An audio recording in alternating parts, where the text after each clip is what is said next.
Okay, 5, 4, 3, 2, 1.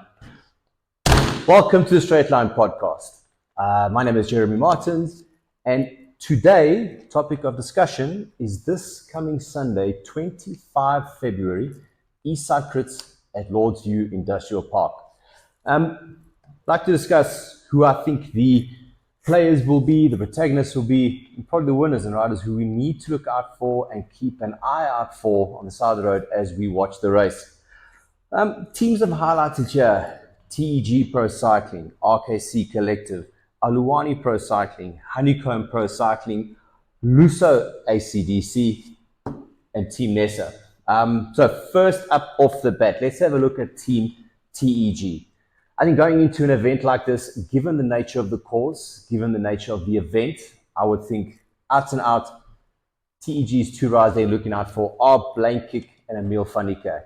I said it a few times ago, and I still believe it, that this team, with the riders that they have, are probably the odds-on favorite to dominate the local racing scene in the Johannesburg-Gauteng area, because you've got two strong guys like Blaine Kick and Emil van Niekerk. I actually had a chat to Blaine a few days ago, asking him, give us a bit of a breakdown as to what happened down in Port Elizabeth at the EP Herald. Leading into the sprint, the guys were positioned well, error was made, the bunch hopped over them, and the best they could do was Emil running third. Going into that, I personally thought it's going to be, it should be a cakewalk for them, first and second, but obviously not. So I think they're going to be quite yucks to rectify the mistakes of last Sunday. So from their lineup, guys like Warren, Jason Alvain, and Brandon, they're going to be up in the mix there to try and look out for them or keep them out of trouble. But definitely Blaine and Emil for the win. Next up on my list here is RKC Collective.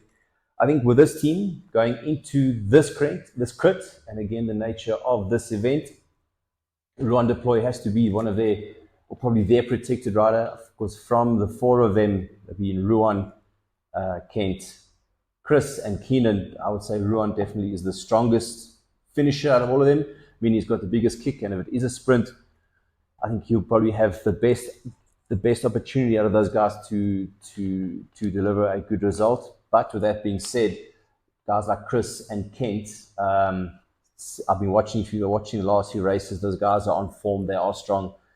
And then, as always, a guy like Chris and Kent's not the type of guy to sit around and wait and watch and let the race be dictated to them. They're the kind of guys that would like to dictate the race.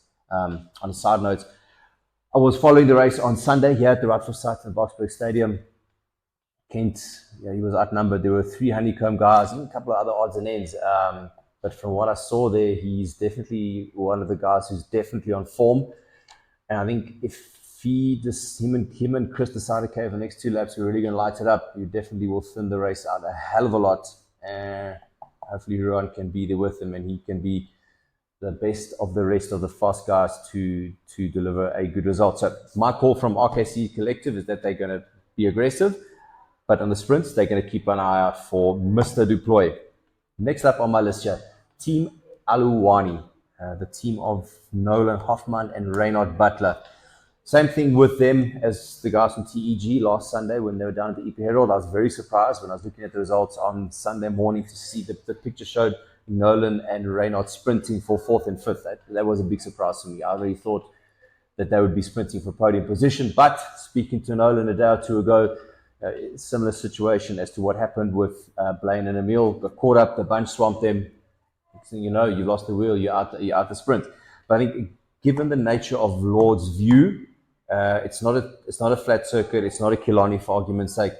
I think it'll probably suit Reynard a bit better because there's a climb out there. Reynard actually won the second last crit for 2023. And looking at the results that he's achieved in the last few races, he's clearly on good form. In SA Champs, he was 14th or 16th, and that was a flippin' hard race through the Nature Reserve, laps around Bosco. Only a handful of oaks finished. So in order, the fact that he finished in a relatively good position shows that his condition is good. And I would say Reynard has to be my dark horse for Sunday. Nolan, everyone knows Nolan. big, strong, fast guy. Get him anywhere near the finish, he's definitely going to be in it.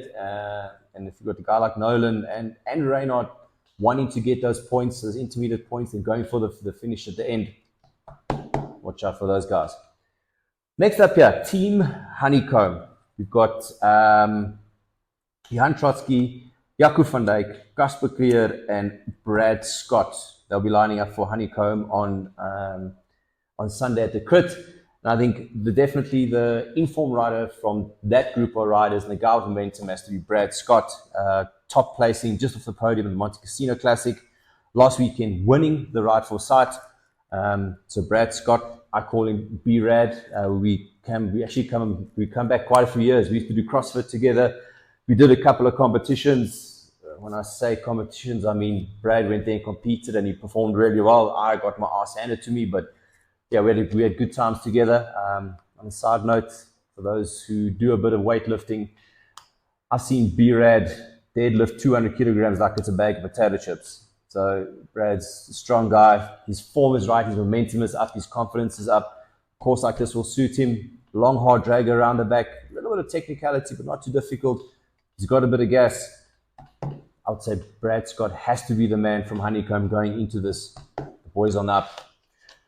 Next up, we have a look here at Luso ACDC. I had a chat with Ricky last week about the team and the dynamics, who the team is and who they are. Josh van Wyk's on the team. Unfortunately, he's still injured. He's out. Josh Dyke, he's up there. Unfortunately, he's also picked up a bit of an injury the last little while. So hopefully he can get around that and be okay. But one rider that we spoke about that day and then I've been watching for the last couple of months is a guy, Jared Hay. He stood out for me at the crits last year. Always a goer, fast finisher, looking for the move, positive rider. I noticed that last year, and then last Sunday at the Ride for Sight, he was bang in the mix.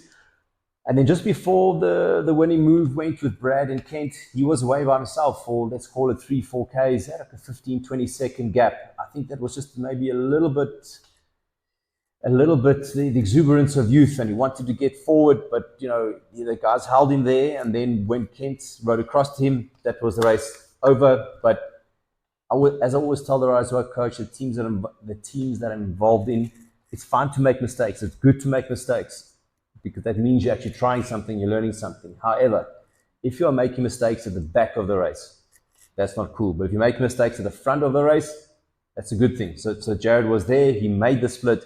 He was forcing it. And at one stage, I thought, yes, this guy's actually going to finish on the podium. The way he was riding, the way he was reacting to Kent, he seemed to be on a good day. It's the rookie area in the last part, which cost him. But Sunday's another day. Course suits him. I think Jared will be one of the guys that Luso are definitely having looked for the team looking after him. Josh Reeders, if I look on Instagram and Facebook, he's been racking up quite a lot of kilometers over December down there in Durban. So hopefully they can, between Josh Dyke and Josh Reeders and the Landsberg brothers, they can look out for Jared. And I think Jared will be the kind of guy that they definitely will be looking out for. Next up on the list here, I have Team Nessa. Now, this is an interesting team, combination team. There's a mixture of juniors, elites under 23s, and then one or two veteran riders. But I think going into Sunday, the rider that I think they would be banking or looking out for and banking or hinging their bets on has to be Christian Klopper. Ran a credible third last weekend at the Ride for Sight, at Provincial Champs a few weeks ago, also on the podium right there at the end. So, the boys definitely got good form. I mean, if you know Christian and his pedigree and his background, he's no stranger to winning. He's been doing it ever since he's been 14 years old. Knowing the Klopper family, his sister Sonica, also same thing, right up there in the mix in the race, has been winning SA titles since she was a little girl, and both her parents are heavily involved in the sport. So Christian, he had a bit of a health scare last year, took the year off, but clearly he's come back strong. Third place at last weekend Ride for Sight, podium at Karting Champs. He's definitely on the up. And I think on a circuit like this, big, strong, fast guy, aggressive rider, positive rider, I definitely look out for him to be either forcing the split, making it into the split. Nessa, I think your man there has to be Mr. Klopper. Now, going on to the format of the race, the A category riders. You guys will be doing a 12-lap points race. Points will be done on laps 4, 8, and 12. So the winner on laps 4 and 8 will get 3, second will get 2, third will get 1. And then going into the last sprint will be treble points, meaning first place gets 9, second place gets 6, third place gets 3. So at the end of the race, we add up all of the points. The winner is decided from the points accumulated in the race. Now, I think this was a very good format last year. It kind of kept everybody in the race. I think I'm going to try and reduce the amount of sprints this year. So it's going to keep everybody still. The last sprint is the most important sprint. So I've also brought the amount of laps down so it can try and allow the guys meaning a breakaway to go away, because there's not as many points on offer as there was last year. So maybe it'll mix up the race a little bit.